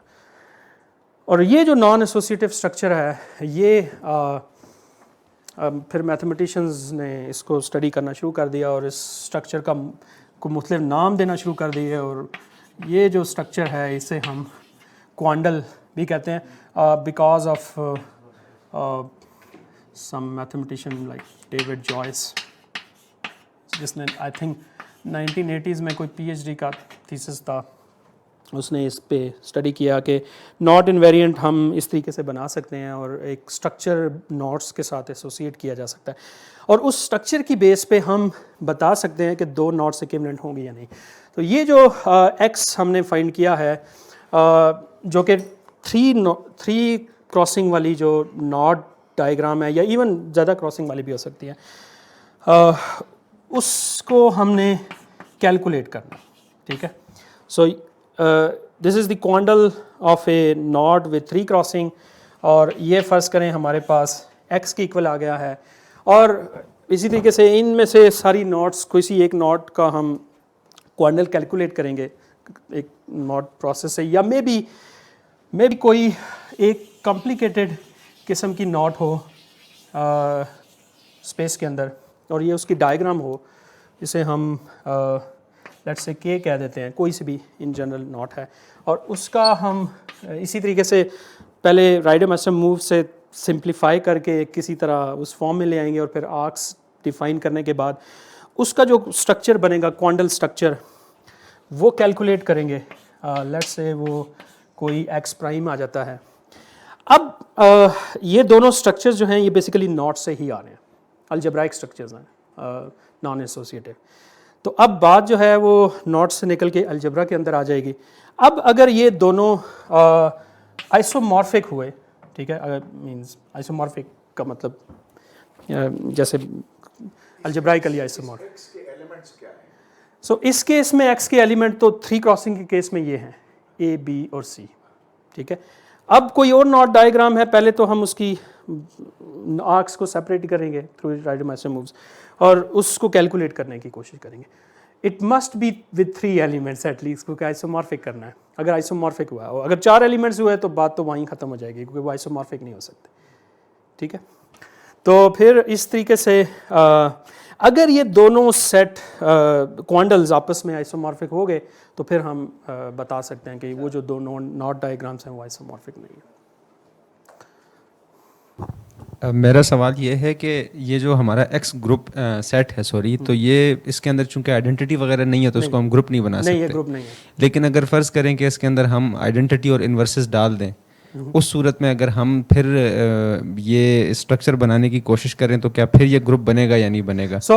अब क्वेश्चन ये है कि क्या एक क्वांटल से, इसको मैं ऐसे रिफ्रेस कर सकता हूँ कि क्या एक क्वांटल से ग्रुप बन सकता है या नहीं। Yes we can do, but उसके लिए फिर हमें उस स्ट्रक्चर के ऑटोमॉर्फिज्म्स डिफाइन करने पड़ेंगे, उन स्ट्रक्चर की फर्दर सिमेट्रीज डिफाइन करनी पड़ेंगी कि एक सेट है एक्स है और इसकी जितनी भी पॉसिबल क्वांटल ऑटोमॉर्फिज्म्स वो अगर हम बना लें तो वो हर ऑटोमॉर्फिज्म जो है वो उसका इन्वर्स एग्जिस्ट करेगा, ठीक है। तो हर क्वांटल से हम एक ग्रुप बना सकते हैं और हर ग्रुप से भी एक क्वांटल बना सकते हैं। तो अब हमारे पास टू पैरेलल यूनिवर्सेस आ जाएंगे, एक तरफ ग्रुप्स हैं और दूसरी तरफ क्वांटल्स होंगे। ग्रुप का यूनिवर्स जो है वो उसमें आपको कम्यूटेटिविटी भी मिल जाएगी और एसोसिएटिविटी तो लाजमी मिलेगी, लेकिन जो क्वांटल के स्ट्रक्चर्स हैं ये नॉन एसोसिएटिव होंगे, ठीक है। और लेकिन इन दोनों के बीच में ब्रिज बनाया जा सकता है जो जैसे आप चाह रहे हैं। सो हर ग्रुप से एक क्वांटल बनाया जा सकता है और हर क्वांटल से भी एक ग्रुप बनाया जा सकता है, but every quantal is not a group. और सिर्फ कंस्ट्रक्शन करनी पड़ेगी। फॉर एग्जांपल इस केस में ये जो हमें केस बनेगा, अगर हम इसका फर्दर क्वांटल स्ट्रक्चर फाइंड करना चाहें तो ये बेसिकली ए बी सी को पहले डिफाइन करना पड़ेगा, रिप्रेजेंटेशन थ्योरी में जाना पड़ेगा, तो पता चलेगा ये बेसिकली एक कोई सबसेट होगा S3 के अंदर, सिमेट्रिक ग्रुप विद 3 एलिमेंट्स के अंदर, और इसके अंदर ये जो ऑपरेशन होगा A स्टार B वो बेसिकली कॉन्जुगेशन होगा A B A इनवर्स, ठीक है। और इसका जो इनवर्स है वो भी मे बी थोड़ा सा डिफरेंट वे में होगा। तो ये एक पूरी थ्योरी बन जाएगी, क्वांटल थ्योरी, जिस तरह हमारे पास ग्रुप थ्योरी है वहाँ पे। तो ये कुछ चीज़ें हैं जो हम जिससे इनको स्टडी कर सकते हैं, और ये मैंने अपने PhD थीसिस में इस तरह के स्ट्रक्चर्स को स्टडी किया था नॉट से रिलेटेड। तो this is the, I think हमने सारी एक्टिविटीज़ भी कर ली। I think this is the end. I would like to stop here. Can I, as a layman, because I'm not a mathematician, I'm experimental physicist. Can I, as a layman, say कि आपकी गुफ्तगू से मुझे ये मिला है कि knots are actually उसमें क्लोजर हो जाता है ऑल ब्रेड्स का, है ना, because you can not have an open not. Yes yes, वो ओपन नॉट नहीं हो सकती। यस, तो मगर ब्रेड्स में ऐसा हो सकता है। यस, है ना। इवन ब्रेड में भी टेक्निकली नहीं हो सकता, दोनों आपको ऊपर भी डिस्क के साथ अटैच करने होंगे और नीचे भी डिस्क के साथ अटैच करेंगे, जैसे कि इस केस में हमने देखा था। इवन उस केस में भी पॉसिबल नहीं है, लेकिन यह है कि अगर हम ब्रेड से नॉट बनाएंगे तो फिर उसके लिए क्लोजर हम अलाउ कर सकते हैं। ठीक, थैंक यू। ठीक है। जैसे कि इसी तरह के ब्रेड्स का एक मतलब ये तो हम दो मतलब थ्रेड्स लेते हैं जिनके हम सिंपल ब्रेड बनाते हैं ना, मिसाल के तौर पे जैसे आपने कहा था B2। अब जैसे हमारे पास एक बहुत मशहूर एक ट्रिक है जिसको डिराक बेल ट्रिक कहते हैं, उसके अंदर भी जो है वो जिसको डिराक ने जो है वो स्पिनर्स की जो ट्रांसफॉर्मेशंस है उसको डिफाइन करने के लिए उसने वो एग्जांपल दी थी। तो उस मतलब उसको भी स्टडी किया जा सकता है इसके थ्रू कि इट कुड बी पॉसिबल, क्योंकि जैसे हमने देखा है कि जो ही हम मिलाते हैं दो इस तरह के मतलब इन्वर्सेस को तो वो आपके पास आइडेंटिटी आ जाती है। Exactly. और उस सूरत में भी हमारे पास यही ट्रिक है कि जो ही हम वो उसको घुमाते हैं तो हमारे पास जो 360 रोटेशंस हैं वो जीरो पे आ जाती है। ठीक है, कुछ तो हमने इधर भी देखा था शायद। जी। हाँ, तो इनका मतलब आज तक कोई फिजिक्स के अंदर कोई इतलाक हुआ है या? सो आई थिंक सो मैं इसको ऐसे बता सकता हूँ कि जो फिजिक्स के अंदर एक इक्वेशन है quantum Yang Baxter equation, I don't no थोड़ा सा एडवांस लेवल की है, तो उस इक्वेशन की बेस पे कुछ लोगों को नोबेल प्राइज़ भी मिला। तो वहाँ पे उसके सॉल्यूशंस जनरल नहीं पता हमारे पास, तो कुछ लोगों ने उसके डिस्क्रीट सॉल्यूशंस फाइंड करने की कोशिश की है। तो ये जो डिस्क्रीट सॉल्यूशंस हैं बेसिकली क्वांटल्स बनते हैं बेसिकली। तो एक तो आंसर इसमें ये हो सकता है। इसके अलावा जो थ्योरेटिकल फिजिक्स में समटाइम्स हाफ अलजेब्रास यूज़ होते हैं, और हाफ अलजेब्रा की क्लासिफिकेशन के लिए फिर आपको ये non associative algebraic structures racks और क्वांटल्स की ज़रूरत पड़ती है। तो कुछ लोगों ने वहाँ पे भी इसमें काम किया हुआ है। अब चूँकि अब हम ऑफ कोर्स एप्लीकेशन में इंटरेस्टेड हैं, तो इससे रिलेटेड एक छोटी सी 7 मिनट की एक वीडियो है, वो मैं चाहूँगा कि हम उसको भी देख लें। और उसमें एक तो ये है कि जितनी भी ये जो नॉट्स हमने बनाई हैं ये प्राइम नॉट्स हमने बनाई हैं, ये कंपोजिट नॉट्स नहीं है। सो क्वेश्चन ये है कि क्या दो नॉट्स, कोई सी दो डिफरेंट नॉट्स हों, उनसे हम एक नई नॉट बना सकते हैं? सो यस, ये भी किया जा सकता है। फॉर एग्ज़ाम्पल ये एक नॉट है, एक ये नॉट डायग्राम है। मैं चाहूँगा कि इन दोनों नॉट्स से हैं तो ये सेम ही, इसके अंदर भी 3 क्रॉसिंग है, इसके अंदर भी 3 क्रॉसिंग है, तो क्या इन दोनों से मैं एक नई नॉट बना सकता हूँ? Yes I can do. So उसके लिए क्या करना पड़ेगा, मुझे यहाँ से इसको थोड़ा सा ख़त्म करना पड़ेगा, यहाँ से ख़त्म करना पड़ेगा, और इस पाथ इसको मैं इसके साथ अटैच कर दूँ, इसको इसके साथ अटैच कर। तो अब ये जो नॉट है इसके अंदर 6 क्रॉसिंग वाली नॉट बन जाएगी। मगर यहाँ कलर आप क्या डालें? सो कलर यहाँ अभी तो मैटर नहीं करते, अभी तो कलर हम सारे सेम भी कर सकते हैं, बट स्पेस के अंदर हम कोई सी भी 2 नॉट ले लें और उसके कुछ हिस्से को आपस में, 2 हिस्सों को आपस में जोड़ दें, तो उससे हम नॉट बना सकते हैं। कलरिंग तो बाद में जब हमारे पास 6 क्रॉसिंग वाली नॉट आ जाएगी तो फिर उस पे क्वेश्चन होगा कि अब हमने बताना है कि ये जो 6 क्रॉसिंग वाली नॉट है ये किसके इक्विवेलेंट है या नहीं, फिर उसके बाद हम दोबारा से उसकी रिकलरिंग कर सकते हैं। लेकिन इसके अंदर एक चीज़ जो हमारे पास होती है कि जैसे हम किसी भी सेट को डिफॉर्म करते हैं तो उसकी टोपोलॉजी को हम मद्देनजर रखते हैं जी। तो इस सूरत में सो ये तो अभी तो टोपोलॉजी थोड़ी सी हमें ब्रेक करनी पड़ेगी।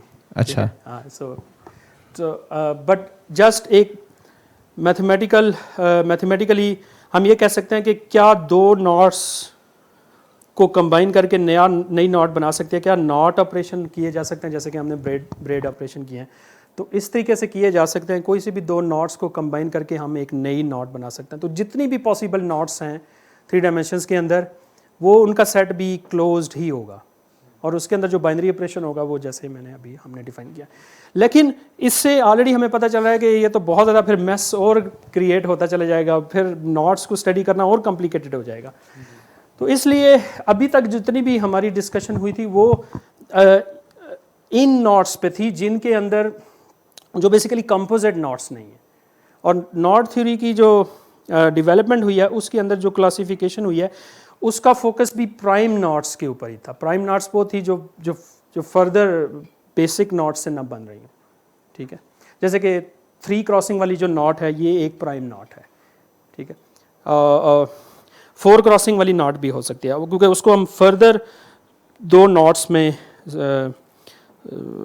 वो डिकम्पोज नहीं कर सकते। प्राइम उस सेंस में नहीं है जैसे प्राइम नंबर की सेंस में होता है। ये सो फॉर एग्जांपल ये जो नॉट है ये प्राइम नॉट नहीं है, ये कंपोजिट नॉट है basically. It is A knot with 6 crossing but this is not a prime not, क्योंकि इट इज़, इसको हमने 2 ट्रेफॉइल नॉट से बनाया है. यस, डायरेक्ट प्रोडक्ट या कंपोजिशन जो भी है. तो ये एक इंटरेस्टिंग फिर टॉपिक है. और जो प्राइम नॉट्स की क्लासिफिकेशन है ये तो अभी भी सॉल्व नहीं हुआ, क्योंकि सो 1 क्रॉसिंग की कोई नॉट नहीं है, 0 क्रॉसिंग की एक नॉट है जिसे हम बेसिकली ऑन नॉट कहते हैं, ठीक है. और 1 क्रॉसिंग की नॉट आप नहीं बना सकते, ठीक है. तो लेकिन उसके बाद 3 क्रॉसिंग की नॉट बन सकती है जो उसके हमने यहाँ पे बनाई है. और इवन इसमें भी इसके मिरर इमेजेस भी हैं. अगर हम इसको मिरर में लेके आएंगे तो वो जो नॉट मिरर में होगी वो इससे डिफरेंट होगी, ठीक है, रिफ्लेक्शन में. फिर इससे मैं चाहूँगा कि 4 क्रॉसिंग वाली नॉट है तो मुझे एक दफ़ा फिर ट्विस्ट देना पड़ेगा, ये 4 क्रॉसिंग वाली नॉट बन जाएगी और 5 वाली बन जाएगी. जो हमने हानिया ने जो एक्सपेरिमेंट किया था, एक्टिविटी की थी, उसमें मैंने 3 दफ़ा ट्विस्ट की थी तो हमारे पास ये वाली नॉट बन गई. अगर मैं उसमें 5 दफ़ा ट्विस्ट करूँगा और उसके बाद उसी तरह उसको काटूँगा तो फिर जो नॉट बनेगी उसके अंदर आई थिंक 5 क्रॉसिंग्स आएंगी. ये जो बनी है ट्रेफॉइल है, ये जो जी, ट्रेफॉइल नॉट द पेपर वाली है. जी जी जी, ये वाली जो नॉट है, ठीक. और इसको हमने ब्रेड से भी हासिल कर लिया था. तो इससे रिलेटेड एक इंटरेस्टिंग वीडियो है, वो हम देख लेते हैं. और उसमें सर थोड़ा सा बिफोर द वीडियो मेरा एक क्वेश्चन है, वो ये कि जो कॉन्डल्स आपने बनाए उनके आइसोमॉर्फिज्म की बात की, तो क्या वो कॉरेस्पॉन्डिंग ग्रुप्स की आइसोमॉर्फिज्म के साथ कंपेटिबल है या क्या उनके नहीं? अंदर ये relation है? सेल्फ क्वांटल थ्योरी के अंदर फिर फर्दर एक बड़ा डिफ़िकल्ट प्रॉब्लम आ जाता है कि क्वांटल कि पहले हमें क्लासिफिकेशन करनी पड़ेगी और फिर पता चलेगा कि कौन सा क्वांटल किसके साथ आइसोमॉर्फिक है. तो प्रॉब्लम अभी भी सॉल्व नहीं हुआ इस लिहाज से, क्योंकि कौन सा क्वांटल किसके साथ आइसोमॉर्फिक है ये इटसेल्फ एक डिफ़िकल्ट प्रॉब्लम है. स्मॉल केसेस में तो हम क्वांटल्स की क्लासिफिकेशन कर लेंगे, लेकिन जैसे जैसे ये नंबर बढ़ता चला जाएगा फिर हमारे लिए ये मुश्किल हो जाएगा चेक करना कि 2 क्वांटल्स कब आइसोमॉर्फिक होंगे और उनको कैसे कैलकुलेट किया जाएगा. सो इटसेल्फ आई थिंक ये भी समहाउ थोड़ा सा अनडिसाइडेबल भी हो जाएगा. सो सोल्यूशन थोड़ा सा मिला भी, लेकिन अल्टीमेटली फिर हम किसी जगह पे स्टक हो गए. तो इटसेल्फ ये एक और डिफ़िकल्ट प्रॉब्लम आ जाएगा. तो इस प्राइम नॉट्स की वीडियो के अंदर थोड़ी सी नॉट थ्योरी की हिस्ट्री भी है. और लॉर्ड केल्विन ने 1980s में नॉट्स को स्टडी किया था. Not 1980s, it's like by the end of 1900 Lord kelvin जो है, तो उसमें उसने उसका ये उसकी शुरू में थ्योरी ये थी कि जो एटम्स हैं ये बेसिकली कुछ काइंड ऑफ नॉट्स हैं ईथर के अंदर, और उसने कोई एटम्स का टेबल बनाने की कोशिश की थी, जो बाद में फिर ये आइडिया डिस्कार्ड करना पड़ा क्योंकि फिर ईथर भी नहीं था और ऐसा पॉसिबल भी नहीं था. और उसके बाद फिर वैसे ही हमारे पास एक पीरियोडिक टेबल बन गया. तो उस वक्त तो नॉट थ्योरी समहाउ ऐसा लग रहा था कि ये फिर ज़्यादा आगे नहीं जाएगी, लेकिन अब एडवांस फिज़िक्स के अंदर स्ट्रिंग थ्योरी की वजह से ये सारी चीज़ें फिर दोबारा से रिवाइव भी हो रही हैं. और बहुत सारे लोग, जैसे आई थिंक एडविटन ने क्वांटम नॉट थ्योरी के हवाले से कुछ काम किया जिसकी वजह से ये दोबारा से ये टॉपिक्स जो हैं वो इंटरेस्टिंग होंगे.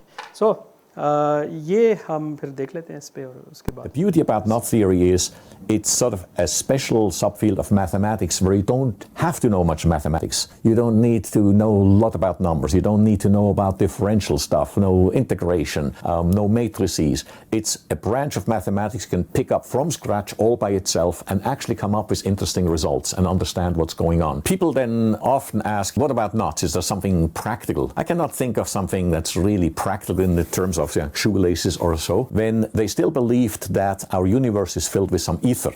Ether was that medium that would transport, light waves and so on. And then I think it was Lord Kelvin and others that believed that the atoms are just different knots. So the simplest possible atom, say hydrogen, may be just the unknot. And then maybe helium is the next more complicated knot. And so that's the trefoil knot. And then you go down the periodic system. And of course, it was a beautiful and tempting way of bringing order into the periodic table, except it was just plain wrong.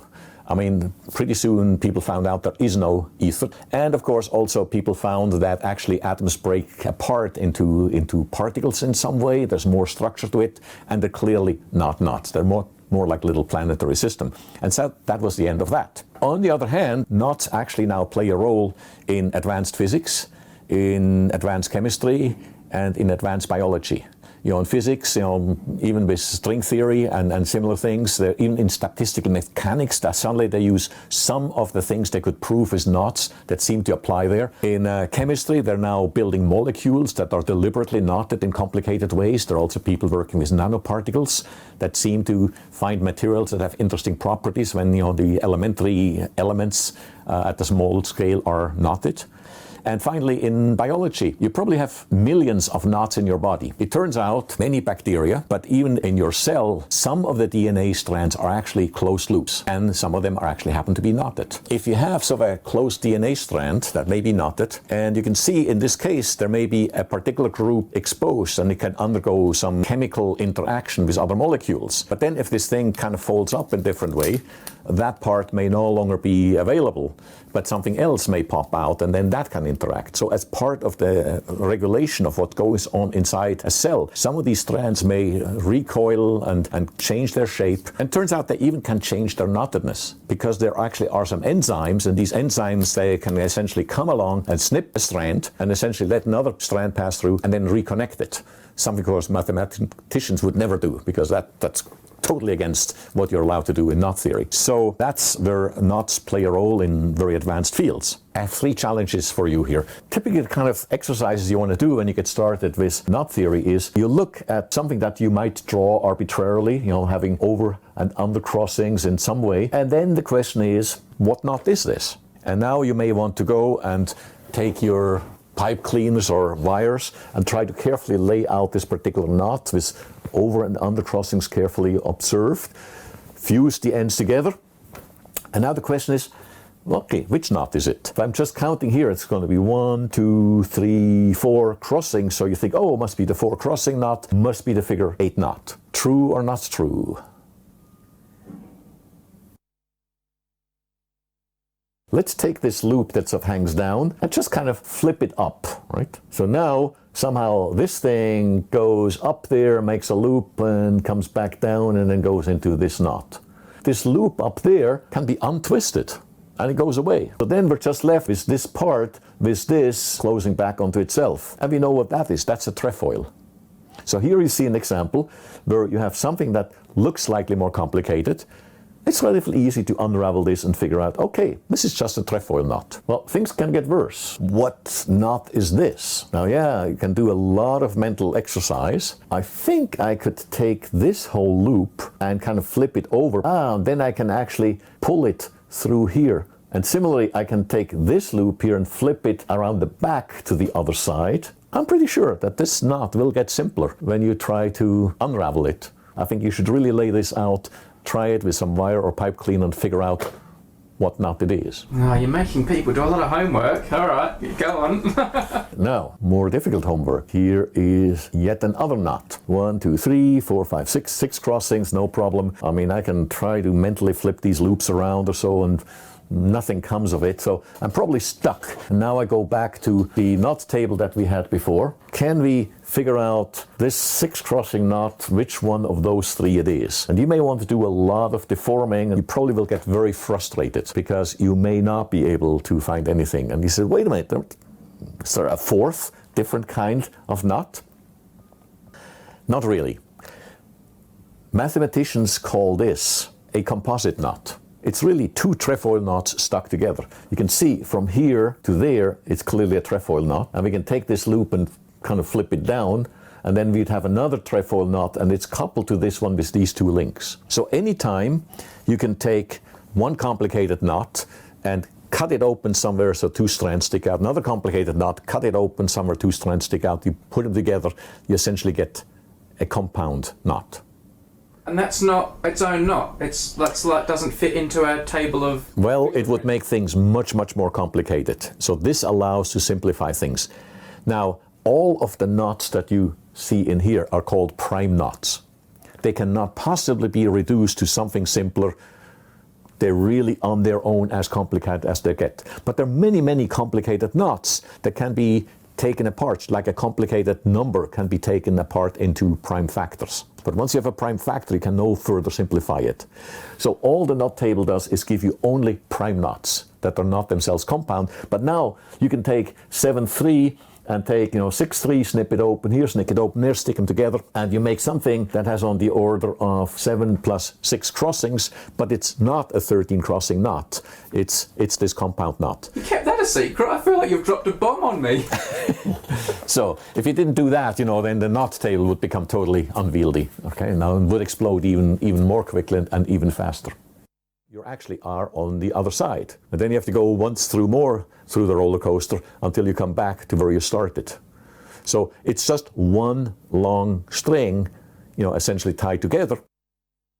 I think we should explore a few solutions. Grammarly's suggestions catch when your tone might undermine your message, and it offers suggestions to make you sound more comfortable.